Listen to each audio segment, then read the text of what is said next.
నమస్తే.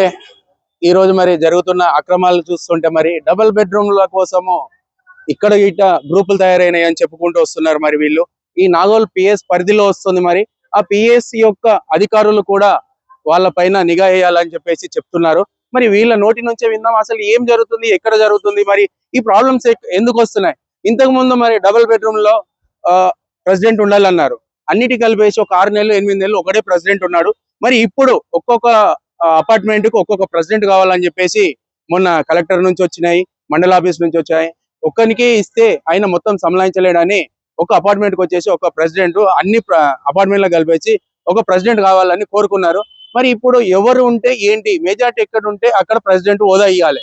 మరి ఇక్కడ ఎవరో యూట్యూబ్ ఛానల్ అంట, మరి యూట్యూబ్ అయినా సాటిలైట్ అయినా ఏ లైట్ అయినా కానీ వాళ్ళను భయాందోళనకు గురి చేస్తున్నారని చెప్పి ఇక్కడ వచ్చిన బాధితులు చెప్తున్నారు. మరి ఏ ఛానల్ అయినా ఏదైనా ఏ పేపర్ అయినా వాళ్ళకు ఉన్న స్వతంత్రం ఏంటంటే ఓటు హక్కు ద్వారా వచ్చేసి వినియోగించుకున్న తర్వాతనే 10 మంది ఎవరైతే గ్రూప్ లో ఎంచుకుంటారో 10 మంది ఎవరైతే ఓటు వేస్తారో వాడే లీడరు, వాడే ప్రెసిడెంట్. మరి వాళ్ళు భయానందాలకు ఎందుకు చెందుతున్నారు, భయం ఎందుకు పెడుతున్నారు, మరి వాళ్ళ నుంచే తెలుసుకుందాం. అమ్మ మీరు ఎందుకు వచ్చారు, ఏం ప్రాబ్లం ఉందమ్మా ఇక్కడ? ముందుగా నా పేరు భూమి, నేను ఒక ట్రాన్స్ మహిళను. నేను నాగోల్ పిఎస్ పరిధిలో ఉంటాను.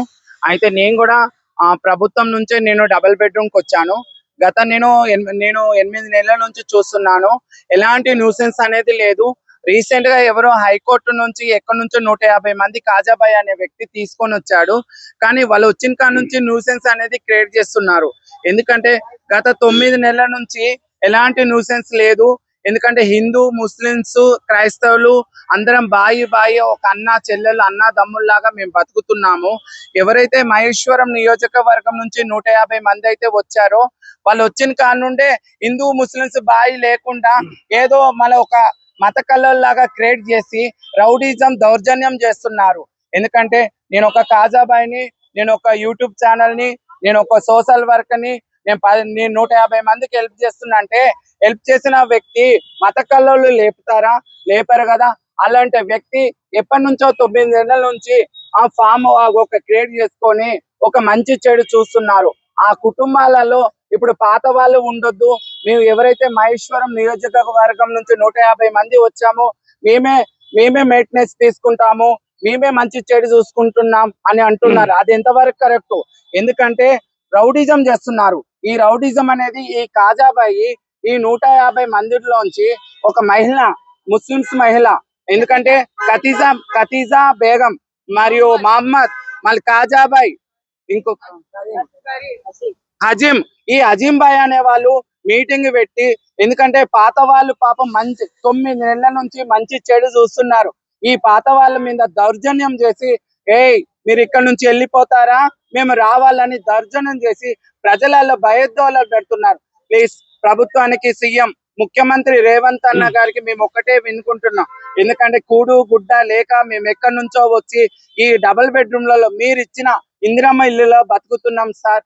ఎందుకంటే మంచైనా చెడైనా ఎవరైతే ఫామ్ చేసి ఆఫీసు నడిపిస్తుండో ఆ వ్యక్తులే ఉండాలి. మాకు కొత్త వ్యక్తులు అనేది వద్దు. ఎందుకంటే పాత వాళ్ళం 9 నెలల నుంచి ఉంటున్నాం. నిన్నగాక మొన్న వచ్చిన కాజాబాయ్ 150 మందిని తీసుకొచ్చి ఆ 150 మందిని కూడా ఇంకా 150 మందిని మొత్తము న్యూసెన్స్ చేసుకుంటా డబల్ బెడ్రూమ్లలో న్యూసెన్స్ చేస్తున్నారు. ప్లీజ్ దయచేసి వాళ్ళ వల్ల మాకు ప్రాణహానికరం ఉంది. మాకైతే ఎవరైతే డబల్ బెడ్రూమ్ లో హిందువులు కానీ, ముస్లిమ్స్ కానీ, క్రైస్తవు కానీ, ట్రాన్స్జెండర్ కానీ ఎవరికి ఏ ప్రాబ్లం వచ్చినా ఈ నలుగురి మీద ఖచ్చితంగా కేసు ఫైల్ చేసి మాకు న్యాయం చేయాలని అనుకుంటున్నాం. మేము ఏంటంటే ఒకటే ఎన్నుకుంటున్నాం ప్రభుత్వాన్ని, రేవంత్ రెడ్డిని. ఎందుకంటే మేము నారాయణ రెడ్డి సార్ దగ్గరికి వెళ్ళాము, ఐఏఎస్ గారి దగ్గరికి వెళ్ళాము, హౌస్ డిపార్ట్మెంట్ దగ్గరికి వెళ్ళాము, దివ్యరాజ్ మేడం దగ్గరికి వెళ్ళాము. మేడం మీ అందరిని ఒకటే ఎన్నుకుంటున్నాం, మాకు పాత వాళ్ళు కావాలి, ఈ కొత్త వాళ్ళు వద్దు. కొత్త వాళ్ళు నిన్నగాక మొన్నొచ్చి రాజ్యం చెలాయిస్తుంటే మేము ఊరుకోం మేడం. ప్లీజ్ వాళ్ళ వల్ల మాకు ప్రాణహానికరం ఉంది.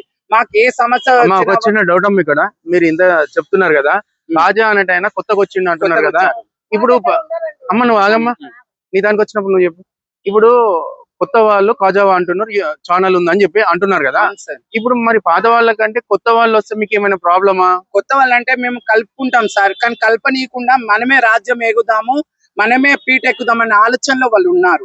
వాళ్ళు వస్తే మీకు ఏమైనా ప్రాబ్లమ్ ప్రాబ్లం అంటున్నారు? లేదు సార్, మేము కలుపుకుంటాం, అన్న చెల్లెలం కదా మేమంతా, అన్న తమ్ముళ్ళు. ఇప్పుడు వాళ్ళు లీడర్షిప్ చేస్తే మీకు ఏమైనా ప్రాబ్లం అవుతుందా?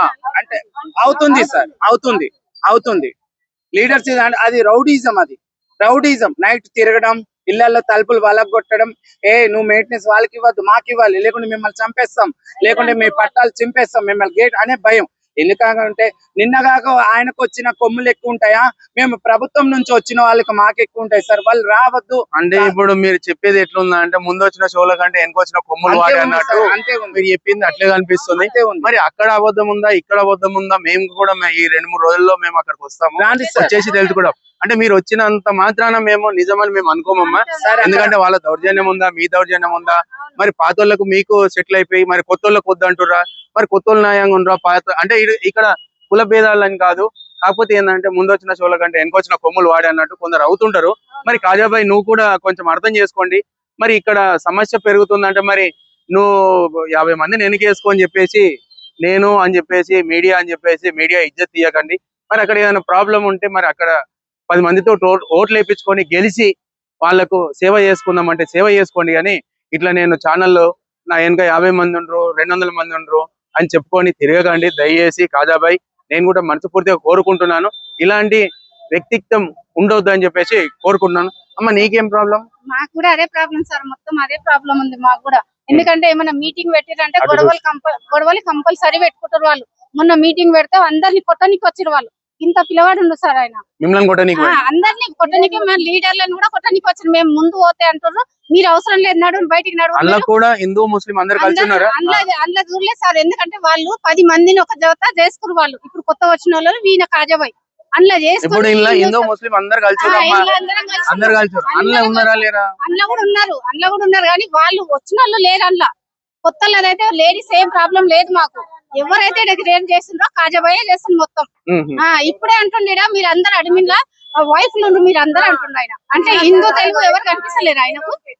ఇప్పుడే అంటుండ్రు కాజాబాయ్ ఏమంటుండ్రు, ఈయన మీరందరూ అడ్మిన్ లా వైఫ్లు అందరు వాళ్ళ భార్య అని అంటున్నారు. ఒక్క నిమిషం ఆగం.